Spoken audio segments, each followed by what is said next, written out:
ആധുനിക ചികിത്സാ സൗകര്യങ്ങളുടെയും വിദഗ്ധ ഡോക്ടർമാരുടെയും സേവനമിനി നിങ്ങളുടെ അടുത്തും.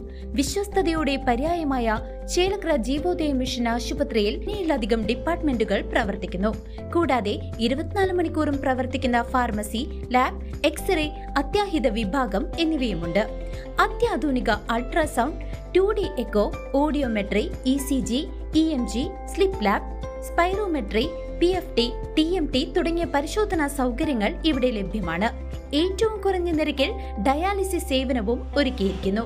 അത്യാധുനിക ആംബുലൻസ്, ICU ആംബുലൻസ് സേവനവും ലഭ്യമാണ്. മുണ്ടത്തിക്കോട് വെടിക്കെട്ട് അപകടത്തിൽ മരിച്ചവർക്ക് ആദരാഞ്ജലികൾ അർപ്പിച്ച ഉത്രാളിക്കാവ് പൂരം ഉപാസന അന്നദാന സമിതിയുടെ നേതൃത്വത്തിൽ സർവമത പ്രാർത്ഥനാ സമ്മേളനം സംഘടിപ്പിച്ചു. വിവിധ മതമേലധ്യക്ഷന്മാരും സാമൂഹ്യ പ്രവർത്തകരും പങ്കുകൊണ്ടു. മുണ്ടത്തിക്കോട് വെടിക്കെട്ട് അപകടത്തിൽ ജീവൻ പൊലിഞ്ഞവരുടെ സ്മരണാർത്ഥം ഉത്രാളിക്കാവ് പൂരം ഉപാസന അന്നദാന സമിതി വടക്കാഞ്ചേരിയിൽ സർവമത പ്രാർത്ഥനാ സമ്മേളനം നടത്തി. അവിടെ പ്രദർശിപ്പിച്ചതാണ്, കാണിച്ചതാണ്. ഇന്ന് വടക്കാഞ്ചേരി ദേശത്ത് നമ്മൾ ആയിരിക്കുമ്പോൾ ജാതിമത വ്യത്യാസമെന്ന് എല്ലാവരും ഒരുമിച്ച് കൂടിയിട്ട് ഈ സഹോദരങ്ങളെ ഓർക്കുകയാണ്. അവരുടെ കുടുംബങ്ങൾക്ക് നമ്മൾക്ക് ആശ്വാസം പകരുകയാണ്.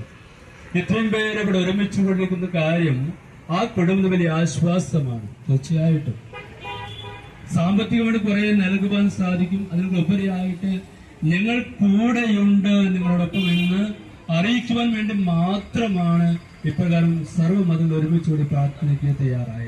വടക്കാഞ്ചേരി പള്ളി വികാരി ഫാദർ വർഗീസ് തരകൻ, സഹവികാരി ഫാദർ ആൽവിൻ അക്കരപ്പറ്റിയൽ എന്നിവർ പ്രാർത്ഥനകൾക്ക് നേതൃത്വം നൽകി.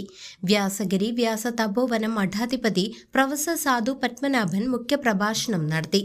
വെടിക്കെട്ട് നിരോധിക്കുകയല്ല, മറിച്ച് ഭരണാധികാരികൾ കൂടുതൽ ജാഗ്രതയും സുരക്ഷയും ഉറപ്പാക്കുകയാണ് വേണ്ടതെന്ന് അദ്ദേഹം അഭിപ്രായപ്പെട്ടു. ഉപാസന അന്നദാന സമിതി പ്രസിഡന്റ് മനോജ് കടമ്പാട്ട് അധ്യക്ഷത വഹിച്ച ചടങ്ങിൽ ഉസ്താദ് ഹംസ ഹൻവരി മതസൗഹാർദ്ദ സന്ദേശം നൽകി.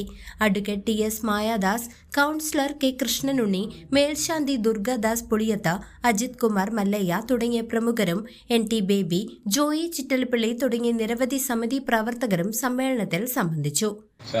പുതിയ ചർച്ചയ്ക്ക് വഴിമരുന്നിട്ടുണ്ട്. ഇന്ന് തൃശ്ശൂർ പൂരത്തിന് വെടിക്കെട്ടില്ല. പാവർട്ടി പള്ളിത്തിരുന്നാളിൻ്റെ 3 ദിവസത്തെ വെടിക്കെട്ട് ഒഴിവാക്കി. നമ്മുടെ നാട്ടിൽ ഒരുപാട് മാറ്റങ്ങൾ വരികയാണ്. കാലാതീതമായ കാലാനുസൃതമായ മാറ്റങ്ങൾ ഈ രംഗത്തൊക്കെ വരികയാണ്. ഇവിടെ ഒറ്റ കാര്യമേ ഉള്ളൂ, ഈ രംഗത്ത് പണിയെടുക്കുന്ന ആളുകൾ അവരൊരു നേരത്തെ ആഹാരത്തിന് വേണ്ടി പണിയെടുക്കുന്ന ആളുകളാണ്. വാസ്തവത്തിൽ അവരുടെ ജീവിതമാർഗമായിട്ടാണ് അവർ വെടിക്കെട്ട് രംഗത്ത് പണിയെടുക്കുന്നത്. അല്ലെങ്കിൽ ആരും അത്ര വലിയ ഗുണ്ടിൻ്റെ അടുത്തൊന്നും പണിയെടുക്കുന്ന ആളുകളല്ല. News desk CCV.